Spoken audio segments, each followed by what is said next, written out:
Hi అండి, welcome back to ముంబైలో Andhra kitchen and blogs. ఈరోజు రెసిపీ చికెన్ ఫ్రై చేశానండి. చాలా బాగుంది, చాలా బాగా కుదిరింది. కొంచెం కొత్తగా చేశాను. మీకు గనక నచ్చితే ప్లీజ్ లైక్ చేయండి, అలాగే సబ్స్క్రైబ్ చేసుకోండి. మరి వీడియోలోకి వెళ్దామా? అందుకోసం 1/2 kg చికెన్ తీసుకోవాలండి. దాన్ని 2 సార్లు బాగా కడిగేసి తర్వాత 1/2 టీ స్పూన్ పసుపు, 1 స్పూన్ సాల్టు, అలాగే ఒక 1/2 చెక్క నిమ్మరసం తీసుకోవాలి. 1 స్పూను అల్లం వెల్లుల్లి పేస్టు దంచి వేసుకోవాలండి. మొత్తం బాగా కలుపుకోవాలి. ముక్కలకి బాగా పట్టేలాగా పట్టుకొని మూత పెట్టుకొని ఒక అరగంట సేపు పక్కన పెట్టేసుకోవాలి. తర్వాత స్టవ్ మీద పెనం పెట్టుకోవాలి. దాంట్లోని 1 స్పూన్ ధనియాలు, 1 స్పూన్ జీరా, 1/2 స్పూన్ సాజీరా, దాల్చిన చెక్క 3 కానీ 4 కానీ లేదా లవంగ 4, యాల్చి 4, 1 స్పూను మిరియాలు తీసుకోవాలండి. తీసుకొని మొత్తం అందులో వేసుకొని కొంచెం లైట్గా ఫ్రై చేసుకోవాలండి, లైట్ బ్రౌన్ కలర్ వచ్చేంత వరకు. అలాగే ఒక కరివేపాకు లీవ్స్ తీసుకోవాలి, ఆకులు తీసుకొని వాటిని కూడా మొత్తం బాగా ఫ్రై చేసుకోవాలి. ఇక్కడ నేను చూపించిన విధంగా లైట్ బ్రౌన్ కలర్ వచ్చేంత వరకు ఫ్రై చేసుకుంటే చాలండి. చూడండి, ఇక్కడ కరివేపాకు ఇలా ముక్కలు చేస్తే మొత్తం ఇలా పౌడర్ లాగా అవుతుంది అనమాట. అంతవరకు వేగితే చాలన్నమాట. తర్వాత వీటిని చల్లారిన తర్వాత మిక్సీ గిన్నెలో వేసుకొని వాటర్ వేసుకోకుండానే పౌడర్ చేసుకోవాలి. ఇందులో ఒక 6 వెల్లుల్లిపాయలు వేసుకోవాలి.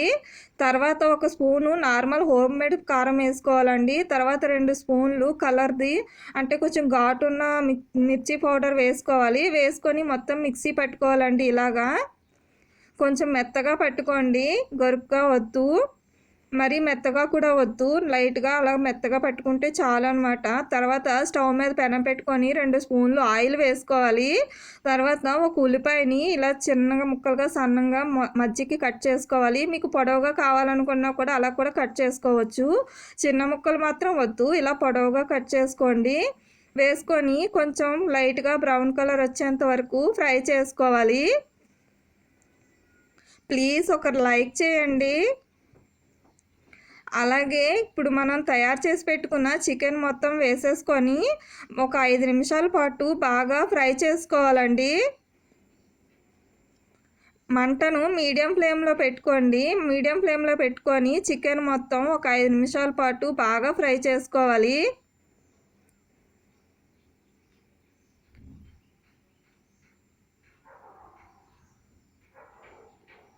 ఇలా ఫ్రై అయిన తర్వాత మళ్ళీ మంటను సిమ్లో పెట్టుకొని 12 మినిట్స్ ఉడికించుకోవాలండి. మొత్తం నీరు మొత్తం ఇలా ఊరుతుంది కదండి, వాటితోటే 12 మినిట్స్ ఉడికిపోద్ది సగం వరకు. ఇలా ఉడికిన తర్వాత 12 మినిట్స్ తర్వాత మూత తీసి ఒకసారి కలుపుకోవాలి. కలుపుకొని మనం తయారు చేసి పెట్టుకున్న మసాలా పౌడర్ మొత్తం ఇందులో వేసేసుకోవాలండి. నేనైతే మొత్తం వేసేసుకున్నాను. మొత్తం వేసేసుకొని ఒక 3 మినిట్స్ పాటు అలాగే వేయించుకోవాలండి. మొత్తం బాగానా మసాలా మొత్తం దీనికి పట్టేలాగా వేయించుకోవాలి. తర్వాత 1 స్పూను సాల్ట్ వేసుకోవాలి. సాల్ట్ మనం 1 స్పూనే కదా వేసాము, అందుకని మళ్ళీ 1 స్పూన్ సాల్ట్ వేసుకున్నాను. ఇదైతే సరిపోద్ది. మళ్ళీ మూత పెట్టుకొని మంటను లో ఫ్లేమ్లో పెట్టుకొని ఒక 5 మినిట్స్ ఉడికించుకోవాలండి.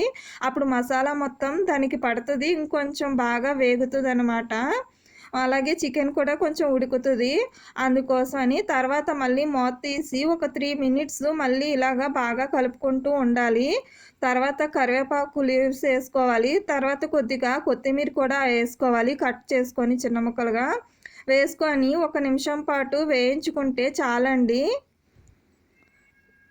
అంతేనండి, రెడీ అయిపోయి ఇంకా స్టవ్ ఆపేసుకొని మనం ఒక బౌల్లోని సర్వ్ చేసుకోవడం మాత్రమే. ఇంకా అయితే ఈ వీడియో కనుక నచ్చితే ప్లీజ్ లైక్ చేయండి, షేర్ చేయండి, సబ్స్క్రైబ్ చేసుకోండి.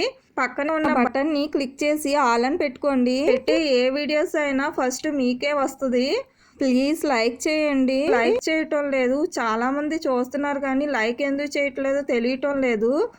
ఒకవేళ నేను చేసే రెసిపీస్ నచ్చట్లేదో లేకపోతే నేను చేసే పద్ధతి నచ్చట్లేదో నాకు తెలియటం లేదు. ప్లీజ్ ఏమైనా సరే ఒక మాట కామెంట్ చేయండి. ఏమైనా మార్చుకోవాలనుకుంటే మార్చుకుంటాను. అలాగే లైక్ చేయడం మాత్రం మర్చిపోకండి. ప్లీజ్ సపోర్ట్ చేయండి. చూడండి మొత్తం ఇలా బౌల్లో వేసేసుకున్నాను. చికెన్ అయితే చాలా బాగుంది, టేస్ట్ అయితే ఇంకా బాగుంది. ఈ చికెన్ ఫ్రైని రసం చేసుకొని కానీ లేదా సాంబార్తో కానీ నంచుకొని తింటే చాలా బాగుంటుందండి. అలాగే ఒకసారి ట్రై చేయండి, ఎలా ఉందో కామెంట్ చేయండి. ఇప్పటి వరకు చూసినందుకు thank you for the watching.